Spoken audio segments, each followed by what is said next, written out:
गुरु ब्रह्मा गुरु विष्णु गुरुदेव महेश्वराय गुरु साक्षात् ब्रह्मा तस्मै श्री गुरुवे नमः। ज्ञातनिष्ठि वेदनी गुरु नित्य खान शीश दिए तो गुरु मिले को भी सत्ता ज्ञान।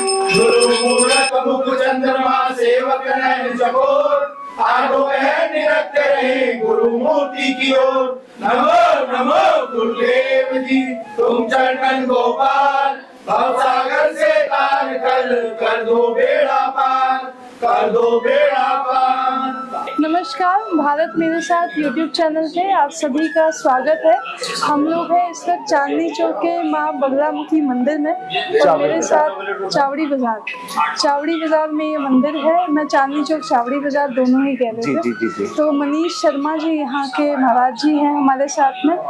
मैं आपसे पहले मंदिर का इतिहास क्योंकि सबसे प्राचीन बगलामुखी का मंदिर जो मैंने पढ़ा दिल्ली में यही है, इसलिए हम लोग यहाँ आए। सबसे पहले मैं आप सभी का हार्दिक स्वागत करता हूँ। माँ पीताम्बरा से प्रार्थना करता हूँ आप सभी मनोरथ सिद्धि करें। देखिए सन 1910 में जब ये मंदिर का निर्माण हुआ तो सबसे पहले यहाँ पे एक स्वयंभू भोले बाबा की प्रतिमा प्रकट हुई। उस प्रतिमा के बाद ही हमारे गुरुदेव ने और बाकी लोगों ने विचार करा कि इसमें माँ पीताम्बरा की माँ बगलामुखी की प्राण प्रतिष्ठा की जाएगी। तो हमारे जो खसरे के अनुसार पेपर्स निकले उसमें 1890 का हमारा मंदिर का स्थान निकला है जी। अच्छा, मैं आपसे पूछना चाहूंगी कि जैसे ये मंदिर आपने कहा 1890 का है, उस समय से आज तक ये तो अंग्रेजों से पहले का ही समय हो गया जी। तो कितनी मतलब क्या मंदिर में कुछ बदलाव आए हैं या मंदिर जी? देखिए पहले है और उन्हीं पद्धतियों से पुराने समय के अनुसार मंदिर में पहले 12 विग्रह थे, 12 द्वार थे, उसके हिसाब से ही मंदिर का निर्माण हुआ था। जहां हम आपको खड़े हैं इसके नीचे एक समाधि स्थल है जहां पे बैठ के सब तपस्या करते थे। लेकिन समय के अनुसार और बढ़ती भीड़ के अनुसार कुछ परिवर्तन किए गए तो इस समय हमारे माँ के ये नव निर्माण का प्रकट हुआ है। तो परिवर्तन जब किया जाता है किसी भी मंदिर का तो क्या उसका मतलब होता है? देखिए जो माँ का मूल स्वरूप है, जो माँ के मूल वो प्रतिमा है, उसमें किसी प्रकार का कोई हस्तक्षेप नहीं करा। ये सारी आपको नक्काशी एम्ब्रॉयडरी ये सब स्थान पुराना है, तभी के समय का बना हुआ है। हमने केवल पत्थर का और बाकी चीजों का निर्माण कराया है। अब मुझे एक चीज और पूछनी है आपसे कि मंदिर होना कितना आवश्यक है, मंदिर में नियम होने कितने आवश्यक है? देखिए बिना नियम के तो किसी भी महाविद्या की हम आराधना नहीं कर सकते। हमारी माँ के लिए जो सर्वप्रथम पूजा आती है वो नियम के अनुसार ही आती है। यहाँ के नियम क्या है? देखिए यहाँ के नहीं, हर मंदिर के अपने अपने नियम है, लेकिन जो पूजा के नियम है वो सब जगह सनातन धर्म में एक जैसे हैं कि आप जितने उपाय करेंगे, जितने प्रिकॉशंस लेंगे, जितना माँ से अपने मन की प्रार्थना मौखिक रूप से कहेंगे, उतना कार्य आपका जल्दी होगा। हर कोई आज के समय में विशेष पूजा में या विशेष वस्त्रों में आके माँ का आराधना नहीं कर सकता।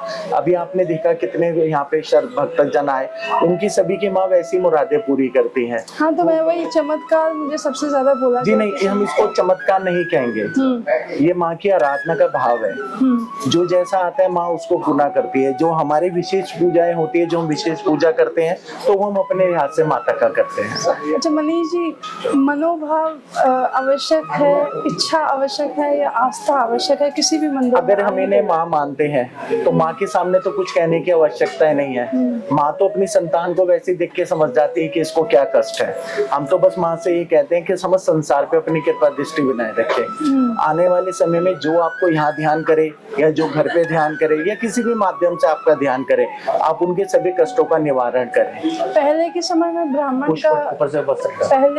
में ब्राह्मण का पुरोहितों का श्रम और आज के समय के श्रम में क्या फर्क है? जी देखिए, इस संदर्भ में कहना तो कुछ गलत हो जाएगा। पहले भी ब्राह्मण सतुल्य थे और अब भी सशर्मी है। ऐसा नहीं है कि शर्म की कोई परिभाषा बदली है या श्रम ही कह रहा हूँ कि शर्म की कोई भावना बदल गई है या कुछ और पक रहा है, ऐसा कहीं कुछ नहीं है। हमारे को यही सिखाया गया है कि माँ की पूरा आराधना भक्तों की भलाई के लिए की जाए। तो वो जितने भी जैसे भी किसी भी आप मंदिर में जाएंगे वो सब माँ का वही प्रार्थना करें। सनातन की परिभाषा आप मुझे बता रहे थे। देखिए तन और मन से समर्पित जो है वही सनातन है। आप किसी भी भगवान को माने, किसी भी महाविद्या को माने, किसी भी देवता को माने, मगर उसके साथ साथ आप अपनी कुलदेवी कुल देवता का भी जरूर आह्वान करें। आप जितने मन से बिना किसी समर्पण के कोई पूजा संभव नहीं नहीं होती। हम तो केवल संवाहक हैं जो आपके और माँ के संवाद को आगे आगे तक पहुंचाते हैं। तो हम आपसे भी ये निवेदन करते हैं, सबसे यही कहते हैं, आप अपनी मनोभावना बोलिए तो सही, हमसे ज्यादा माँ आपकी सुनेगी। हमसे त्रुटि हो सकती है क्योंकि हमें कुछ चीजों का पता है, मगर आप लोग तो बिल्कुल चीज में त्रुटिहीन है, आपको तो कुछ पता ही नहीं। और हम तो कहते हैं माँ सब कुछ तेरा, तो उसको अर्पण हमारा क्या। आज के समय में हम लोग सबसे ज्यादा देखते हैं, आप भी अभी देख रहे थे मैं कि आप सोल्यूशन दे रहे थे, समाधान लोगों को दे रहे थे उपाय के माध्यम से। जी जी जी।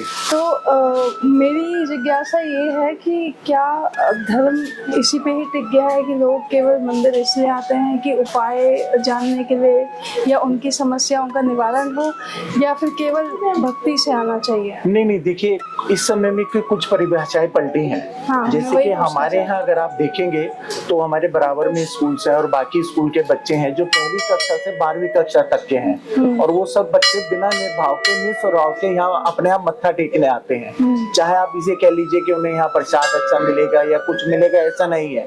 और ऐसा नहीं है कि सारे लोग अपना कोई परेशानी या अपने लिए कोई प्रॉब्लम है जिसके लिए हमसे मिलते हैं। कई लोग हमें और चीजों के भी बारे में बताते हैं कि हम यहाँ आए, हमने केवल एक बार हाथ जोड़े, माँ से प्रार्थना करी और वो हमारे सारे काम संपन्न हुए। इस चीज में मैं आपसे ये बात कहना चाहता हूँ, देखिए ये तो माँ वो आपको आदेश और उपदेश देती है जो आप इनसे लेने आते हैं। हम माँ के भाव में सब समझ जाते हैं कि माँ हमको क्या देना चाह रही है या माँ हमसे क्या कह रही है। यही बाकी सब जनों के हैं। आप यहाँ मंदिर में आने वाले किसी भी व्यक्ति से या श्रद्धालु से पूछेंगे तो वो अपने अपने संदर्भ में अपने आप उदाहरण देंगे कि माँ ने उनके साथ क्या करा, कैसे करा।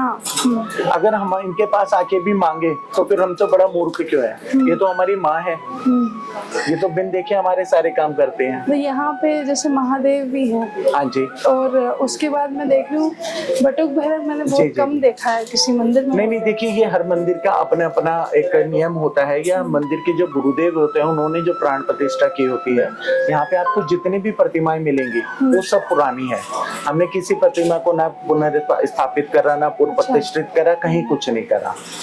मैं भैया से निवेदन करूंगा कि वो स्वयंभू भोले बाबा की प्रतिमा भी दिखाएं, जिनके बाद में हमारे माँ का यहाँ पे विग्रह स्थापित है। पहले उनकी प्रतिमा यहाँ पे जी नहीं, वो स्वयंभू प्रकट हुई थी। वो प्रकट हुए हैं, उसके बाद हमने माँ के, हमारे गुरुदेव ने और बाकी लोगों ने माँ के प्राण प्रतिष्ठा करी। आपके गुरु समझ जाता हूँ, नहीं कहेंगे। ठीक है, ठीक है। इसी के साथ इस वीडियो का अंत करते हैं और मैं महाराज जी से बहुत बहुत आभार प्रकट करती हूँ। मैं आप सभी से निवेदन करूंगा, समय दिया और एक छोटा सा संदेश के साथ अगर मैं आप सभी से निवेदन करूंगा कि आने वाले समय में जो ग्रह स्थिति है, आप जरूर किसी न किसी मंदिर में जाएं, अपने परिवार के साथ जाएं। अगर आप नहीं जा सकते तो कोई आवश्यकता नहीं है, आप घर में ही सुंदरकांड का पाठ जरूर करें।